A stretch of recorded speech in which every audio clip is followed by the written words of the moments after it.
देखा था कि जो है चक्रीय संरचना होनी चाहिए, कार्बन जो है कार्बन जो चक्रीय संरचना जो प्रत्येक कार्बन है उसमें sp2 संकरण होना चाहिए, कॉन्जुगेशन होना चाहिए, और जो है दूसरी बोरियम जो है +2 पाई इलेक्ट्रॉन, तो उसको हम बोलते हैं एरोमेटिक यौगिक। एक एग्जाम्पल लिया था बेंजीन का, अब हम लोग बात करते हैं जैसे दूसरे एग्जाम्पल देखिए ये क्या चक्रीय है कि नहीं है। अगर आपको दिया गया एक कंपाउंड, पहली बात है कि जो संरचना हमको दी गई है कैसी है, चक्रीय है, साइक्लिक है, क्योंकि मैं कहा था चक्रीय उसी वही यौगिक को बोलेंगे जिनमें पहला कार्बन जो है अंतिम कार्बन से क्या होगा, संबंधित होगा, जुड़ा हुआ। तो यहाँ पे अगर पहला इसको बोल रहे हैं तो दूसरा बोल रहे हैं तो तीसरा बोल रहे हैं, तो पहला और तीसरा कार्बन चक्रीय है। दूसरी बात है कि प्रत्येक कार्बन पे कैसा संकरण होना चाहिए, sp2 संकरण। तो अगर कोई कार्बन डबल बॉन्ड से जुड़ा है, या ऐसे देख लो यहाँ पे एक सिग्मा एक पाई है और एक सिग्मा, कार्बन के साथ एक क्या जुड़ा हुआ हाइड्रोजन, टोटल कितना सिग्मा बॉन्ड है, 3 सिग्मा है, क्योंकि जो है संकरण बताने में पाई बॉन्ड की कोई भूमिका नहीं होती। तो ये कार्बन जो है 3 सिग्मा है, जब Z का मान 3 आ जाए तो कौन सा संकरण होता है, sp2 संकरण। तो यहाँ भी sp2 संकरण है, यहाँ भी एक एक दो दो एक जुड़ा है हाइड्रोजन, एक सिग्मा 2 सिग्मा 3 सिग्मा, यहाँ भी कौन सा संकरण है, sp2। हाँ, अभी के लिए आप लोग ये जानो कि अगर कार्बन के ऊपर प्लस है जो है, आगे आपको बताएंगे कार्बोनाइट टॉपिक पढ़ाएंगे तो वही बताएंगे। अगर कार्बन के ऊपर प्लस आया है तो भैया उस पर कौन सा संकरण होगा, sp2 संकरण। अभी इतना जानो, बाकी हम लोग आगे जो है चर्चा करेंगे इसकी। तो हमने देखा इस कार्बन पे प्लस आया है, मैं बोल रहा हूँ कार्बन के ऊपर प्लस आया है, बोलो sp2 संकरण, क्योंकि ये टॉपिक कार्बोनाइट जो पढ़ेंगे तो वहाँ पे चर्चा करेंगे। यहाँ भी sp2 संकरण है, यहाँ भी कैसा संकरण, sp2 संकरण, चक्रीय संरचना हो दूसरा sp2 संकरण हो। तीसरी बात है कॉन्जुगेशन होना चाहिए। तो कॉन्जुगेशन पाई सिग्मा और क्या हो गया प्लस, पाई sigma plus sigma pi sigma plus, मतलब पूरे रिंग में कॉन्जुगेशन होना चाहिए, और ये पूरे रिंग में कॉन्जुगेशन है। आप चाहे जैसा देखें, पाई सिग्मा प्लस या एक शुरू कर दे plus sigma pi sigma plus sigma pi, conjugation नहीं है। तीसरी शर्त जो है सही है। चौथी कंडीशन है कि बोरियम +2 पाई इलेक्ट्रॉन होना चाहिए, बोरियम +2 पाई इलेक्ट्रॉन होना चाहिए। हमने कहा था n का मान कहाँ चलेगा, 0 1 2 3 तक रहता है। अगर n का मान 0 रखेंगे कितना पाई इलेक्ट्रॉन आता है, 2 पाई इलेक्ट्रॉन। तो बताओ बेंजीन रिंग में, तो इस रिंग में कितना भाई पाई बॉन्ड है, एक पाई बॉन्ड है, कितना इस रिंग में कितना पाई बॉन्ड है, एक पाई बॉन्ड में कितना पाई इलेक्ट्रॉन है। जब एक पाई बॉन्ड है, एक पाई बॉन्ड है, उसमें कितना इलेक्ट्रॉन होगा, 2 पाई इलेक्ट्रॉन होगा। मतलब चौथी कंडीशन भी कैसी हो रही है, फॉलो हो रही है, सही है। तो अगर ये चारों कंडीशन लागू हो जाए किसी रिंग पर, तो वह रिंग क्या हो जाती है, एरोमेटिक हो जाती है। वह रिंग कैसी हो जाती है, एरोमेटिक। जैसे एग्जांपल और देते हैं,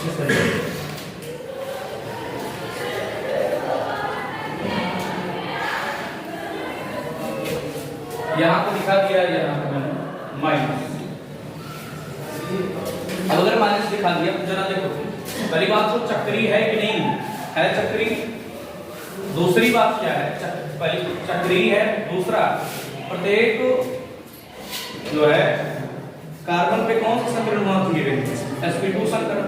तो यहाँ पे sp2 संकरण होगा ही, क्योंकि ये डबल बॉन्ड है, और ये भी किस बॉन्ड से जुड़ा है, डबल बॉन्ड। यहाँ भी sp2 संकरण होगा, ये भी डबल बॉन्ड से जुड़ा है।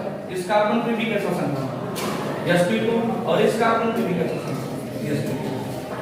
अगर ये अपना लोन पेयर यहाँ पे शेयर कर देगा तो कौन सा बॉन्ड बना लेगा, एक लोन पेयर से कितना बॉन्ड बनता है भाई, इसी का मैंने परिवर्तित रूप बना दिया। अगर थोड़ा देखो, ये तो आपको सिर्फ घुमाने के लिए दे दिया गया है, ये अगर अपना लोन पेयर यहाँ पे शेयर कर देगा तो यहाँ पे कौन सा बॉन्ड बन जाएगा, एक सिग्मा तो है, एक कौन सा बॉन्ड आता है, पाई बॉन्ड आता है, और एक इसके जैसा हो जाएगा, बेंजीन रिंग जैसा होता है। तो बताओ बेंजीन रिंग में प्रत्येक कार्बन पे कौन सा संकरण होता है? sp2 संकरण होता है कि नहीं? तो यहाँ पे जितने भी कार्बन हैं सारे कार्बन पे कौन सा संकरण है भाई? sp2 संकरण। कैसा संकरण है? क्योंकि ये वास्तव में ऐसा ना होकर ऐसा हो सकता है। और ये कब बना होगा? जब ये बॉन्ड इस कार्बन की ओर चला गया होगा। तो जब इसकी ओर चला गया होगा तो इसके ऊपर क्या आ गया होगा? माइनस आ गया। तो यहाँ पे जितने भी कार्बन हैं सारे कार्बन पर कौन सा संकरण है?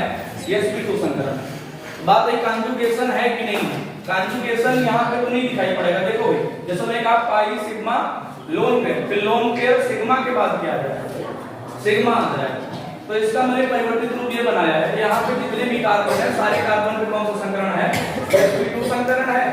sp2 संकरण के साथ जितने भी कार्बन है, हाँ ठीक, sp2 संकरण है। और फिर कॉन्जुगेशन भी पाई sigma pi pi sigma pi pi sigma पाई।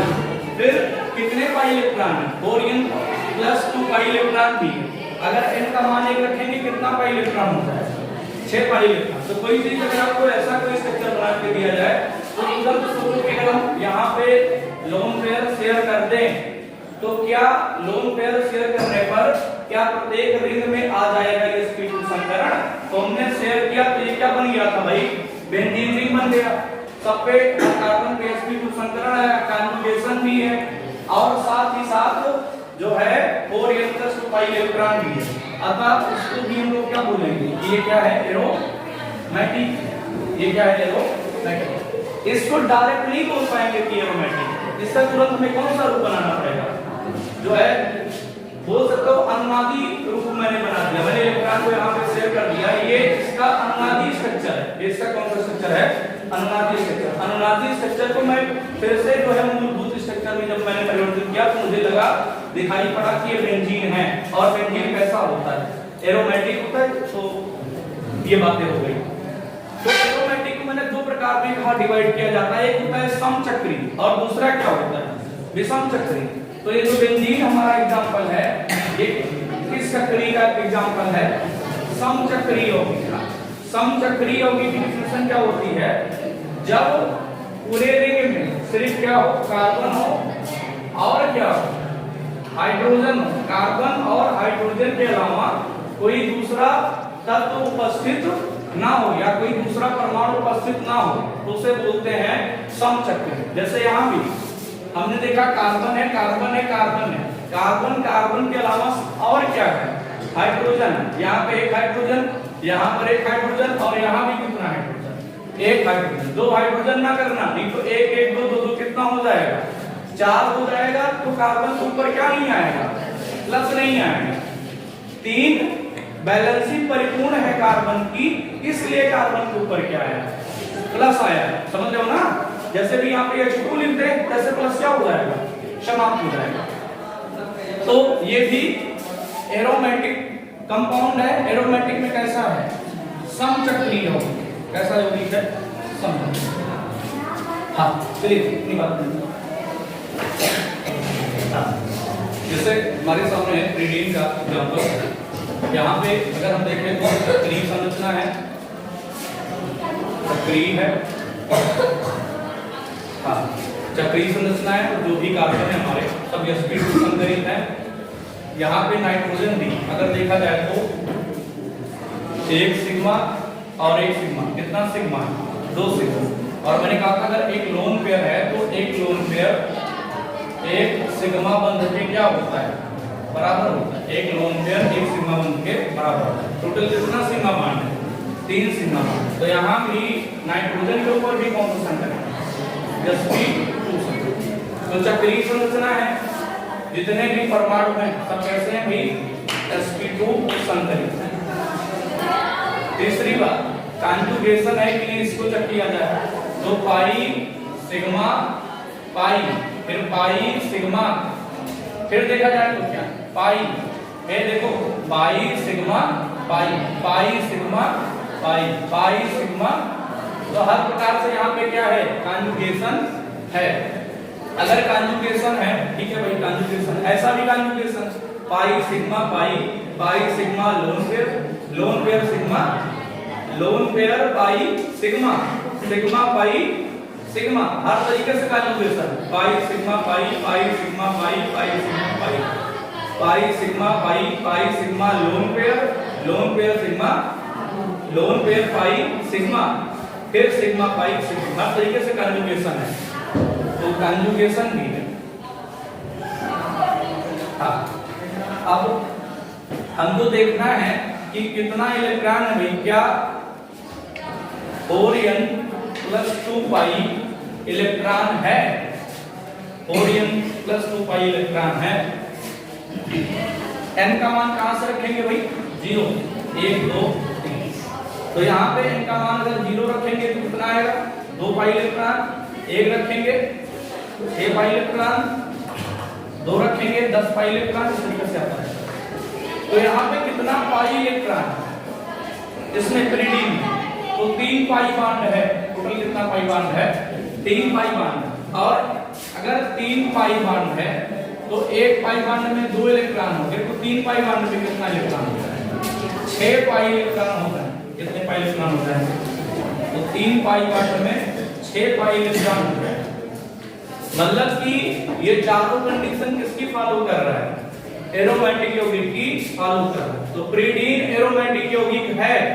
प्रीडीन कैसा यौगिक है, एरोमेटिक कंपाउंड है, कंपाउंड है, लेकिन है कैसा, विषम चक्रीय। कैसा चक्रीय है, होमोसाइक्लिक है, विषम चक्रीय। अब बात करते हैं यहाँ पे फ्यूरान की। तो फ्यूरान में देखा जाए पाई सिग्मा, क्या पाई सिग्मा लोन पेयर। देखो यहां पे मैंने ऐसे देखा, पाई सिग्मा लोन पेयर, फिर लोन पेयर सिग्मा पाई, फिर पाई सिग्मा पाई, मतलब पूरे रिंग में क्या कॉन्जुगेशन। और एक बात समझो, अगर तुम कॉन्जुगेशन में लोन पेयर को देख रहे हो, कॉन्जुगेशन किसको देख रहे हो, लोन पेयर, तो एक लोन पेयर कितने बॉन्ड के बराबर होता है, एक बॉन्ड। एक लोन पेयर एक बॉन्ड के बराबर होता है। मतलब अगर एक बॉन्ड के बराबर होगा तो एक लोन पेयर में कितना इलेक्ट्रॉन होगा, 2 इलेक्ट्रॉन। अगर तुम कॉन्जुगेशन में लोन पेयर को देख रहे हो तो लोन पेयर को भी पाई इलेक्ट्रॉन में गिनोगे। क्या बोल रहा हूं कि अगर तुम लोन पेयर ऑफ इलेक्ट्रॉन को कॉन्जुगेशन में जो है गिन रहे हो तो उस लोन पेयर ऑफ इलेक्ट्रॉन को किस बॉन्ड में गिनोगे, पाई बॉन्ड। यहाँ पे अगर हम देखें तो हमें लोन पेयर ऑफ इलेक्ट्रॉन को गिनने की कोई जरूरत नहीं है। कि क्यों नहीं जरूरत है, क्योंकि हमारा कॉन्जुगेशन है ऐसे पाई sigma pi, pi sigma pi, pi sigma पाई। इस लोन पेयर को गिनने की हमें कोई जरूरत नहीं। लेकिन यहाँ पे अगर नहीं गिनेंगे तो देखो पाई सिग्मा पाई, फिर पाई सिग्मा, फिर कौन आता है, फिर पूरे रिंग में कॉन्जुगेशन आने वाला नहीं। इसीलिए हम लोग यहाँ पे लोन पेयर को भी गिनेंगे। तो अगर हम लोन पेयर को गिनेंगे तो किस बॉन्ड के बराबर आएगा, पाई बॉन्ड के बराबर। उसके इलेक्ट्रॉन को पाई इलेक्ट्रॉन जैसा ही गिनेंगे। तो पहली बात है साइक्लिक है, तो साइक्लिक है। दूसरा जितने भी हैं यहाँ पे, जितने भी हैं सब कैसे संकरित हैं, sp2 संकरित। यहाँ पे बात करें ऑक्सीजन की। अब ऑक्सीजन का जो ये लोन पेयर है, 2 लोन पेयर हैं। एक लोन पेयर किसके कौन से बॉन्ड जैसा मान लिया गया, पाई बॉन्ड जैसा। तो एक सिग्मा कितना सिग्मा होगा, थे 2 लोन पेयर, लेकिन एक लोन पेयर पाई बॉन्ड जैसा हो गया। और पाई बॉन्ड की जो है संकरण को बताने में कोई भूमिका नहीं है। तो सिर्फ कितना लोन पेयर बचा, एक लोन पेयर। और एक लोन पेयर कितने बॉन्ड के बराबर होती है, एक बॉन्ड के। तो सिर्फ कितने बॉन्ड बनेंगे, 3 बॉन्ड। तो ये ऑक्सीजन कैसा संकरित माना जाएगा, sp2 संकरित। जब रिंग में होगा फ्यूरान के साथ तो जितने भी हैं सब sp2 संकरित हैं, चाहे कार्बन हो चाहे ऑक्सीजन। क्योंकि ये वाला लोन पेयर पाई बॉन्ड में गिना जाएगा। किस बॉन्ड में गिना जाएगा, पाई बॉन्ड में। तो चक्रीय है, कॉन्जुगेशन है, sp2 संकरित है। अब चौथी कंडीशन देख लें कि क्या 2 पाई इलेक्ट्रॉन या 6 पाई इलेक्ट्रॉन या 10 पाई इलेक्ट्रॉन या 14 पाई इलेक्ट्रॉन या 18 पाई इलेक्ट्रॉन है। तो एक पाई बॉन्ड और एक पाई बॉन्ड, टोटल कितना पाई बॉन्ड हो गया, 2 पाई बॉन्ड। ये लोन पेयर भी कैसा गिना जाएगा, पाई बॉन्ड। तो एक लोन पेयर कितना पाई बॉन्ड है, एक पाई बॉन्ड। क्या ये वाला लोन पेयर भी गिना गया है क्या? नहीं गिना गया, सिर्फ ऊपर वाला ही गिना गया। तो टोटल कितना पाई बांड हो जाएगा? 3 पाई बांड। 3 पाई बांड मतलब कितना पाई लगता है? 6 पाई लगता है। तो फ्यूरान जो है ये भी एरोमेटिक यौगिक है, लेकिन एरोमेटिक यौगिक में कैसा यौगिक है? विषम चक्रीय यौगिक, क्योंकि यहाँ पे कार्बन और हाइड्रोजन के अलावा कौन आ गया है? ऑक्सीजन। एरोमेटिक तो है लेकिन कैसा है? विषम चक्रीय यौगिक। कैसा यौगिक है? विषम चक्रीय यौगिक। विषम चक्रीय क्यों है?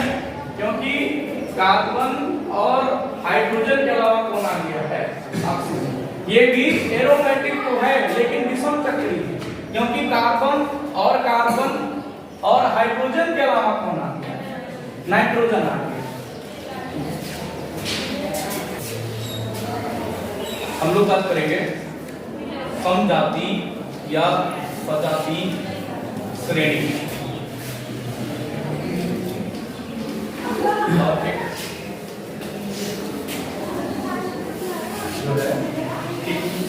सजातीय श्रेणी। सजातीय श्रेणी क्या होती है?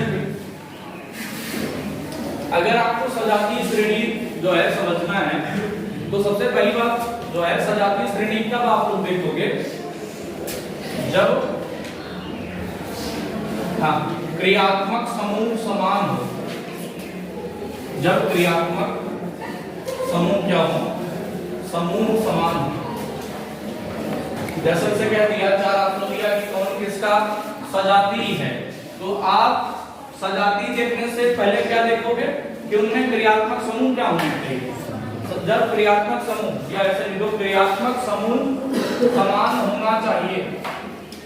सजातीय श्रेणी में क्रियात्मक समूह क्या होना चाहिए? समान होना चाहिए। दूसरा,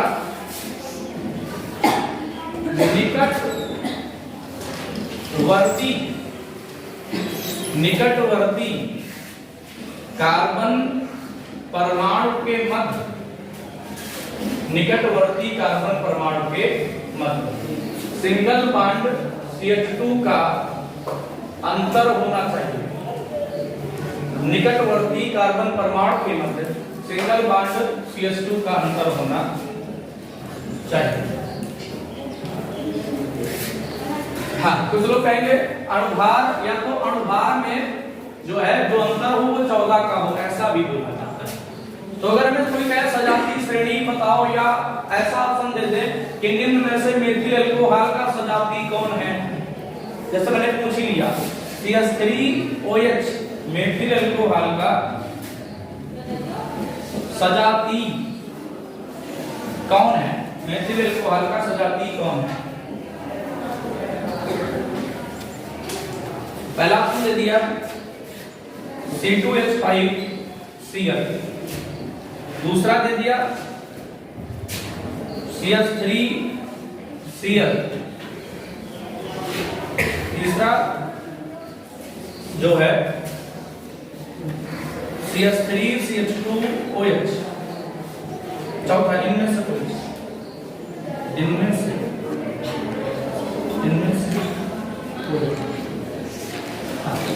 तो एक शब्द है कि क्रियात्मक समूह। तो क्रियात्मक समूह को भी समझ लेते हैं भाई क्या होता है। तो बात करें क्रियात्मक समूह, ये क्या होता है? किसी कार्बनिक यौगिक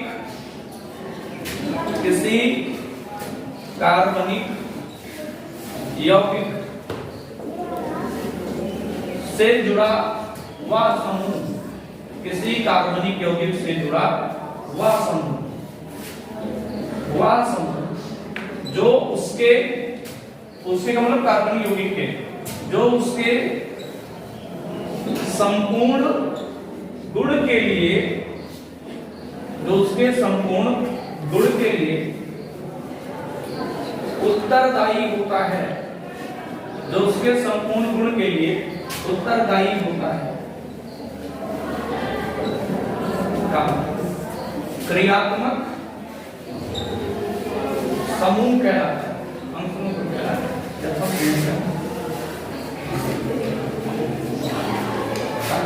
जैसे कहीं जुड़ा मिल जाए आपको single bond OH, single bond COOH, single bond CHO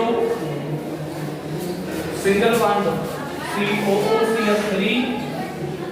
single bond C double bond O single bond X single bond मान लो Cl तमाम है सभी में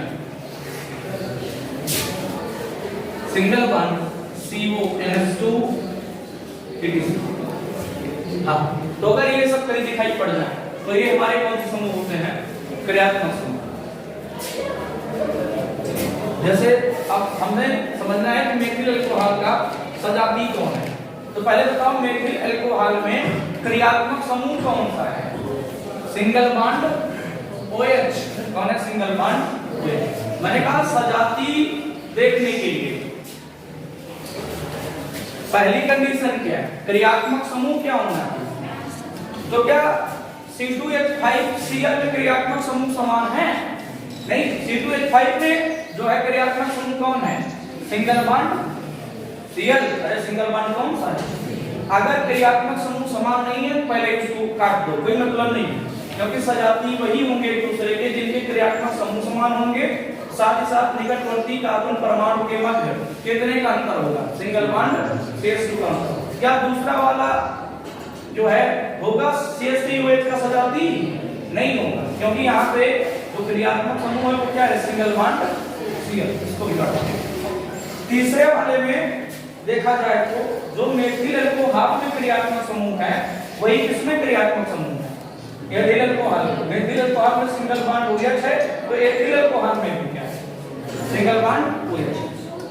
चलिए तो क्रियात्मक समूह तो समान हो गया। अब क्या देख लेते हैं, निकटवर्ती कार्बन परमाणु में कितने का अंतर होगा? सिंगल बॉन्ड CH2 का। जरूरी नहीं कि क्रियात्मक समूह समान हो जाए तो वो एक दूसरे का सजाती होगा। हाँ, सजाती होने के लिए आवश्यक शर्त है कि क्रियात्मक समूह क्या होना चाहिए? समान होना चाहिए। अब बात ये दूसरी शर्त करेगी कि निकटवर्ती कार्बन परमाणु के मध्य सिंगल बॉन्ड CH2 का अंतर होना चाहिए। तो इनको घटा के देख लो, अगर OH से घटाओगे तो क्या कट जाएगा? OH। CH3 से क्या कट जाएगा? क्या बचेगा? Single bond CH2। अरे CH3 से क्या कट गया? Single bond CH2 single bond OH। Single bond OH से क्या कट गया? Single bond OH। CH3 से क्या कट गया? CH3 बचा क्या? Single bond CH2। तो मेथिल अल्कोहल का सजाती कौन हो गया? Ethyl alcohol. कौन हो गया? Ethyl alcohol. जैसे हमसे पूछ लिया गया CH3 CH2 OH का सजाती कौन है? हाँ भाई, तो पहली बात सजाती होने के लिए क्रियात्मक समूह क्या होना चाहिए? तो अगर यहाँ पे OH है तो दूसरे जो कंपाउंड होगा उसमें भी क्या होगा? क्रियात्मक समूह कौन होगा? OH। यहाँ पे कितना कार्बन है? 2। तो जो इसका सजाती होगा उसका निकटवर्ती कार्बन क्या होगा? 2 का निकटवर्ती क्या होता है? या तो 1 होता है या तो 2 का निकटवर्ती कौन होता है? 3 होता है। 2 होता है तो कितना होता है? 3। तो मैंने ले लिया 3 कार्बन। यहाँ पे क्या लिखा? कार्बन बैलेंस की होती है 4। एक बॉन्ड है तो 3, 1 1 2 2 2 4, 1 1 2 2 4। अब देखो भाई CH3 CH2 OH का एक तो क्रियात्मक समूह, एक तो सजाती मेथिल अल्कोहल हो गया, दूसरा सजाती कौन होता है? Propyl alcohol. चेक करना है तो देखो CH3 से क्या कट जाएगा? CH2। सिंगल बॉन्ड CH2 से क्या कट जाएगा? Single bond CH2। Single bond OH से क्या कट जाएगा? बचा क्या? Single bond CH2। तो क्रियात्मक समूह भी समान है और अंतर कितने में है? Single bond CH2। इसीलिए एथिल अल्कोहल का सजाती या तो मेथिल अल्कोहल है या तो कौन सा अल्कोहल है? वो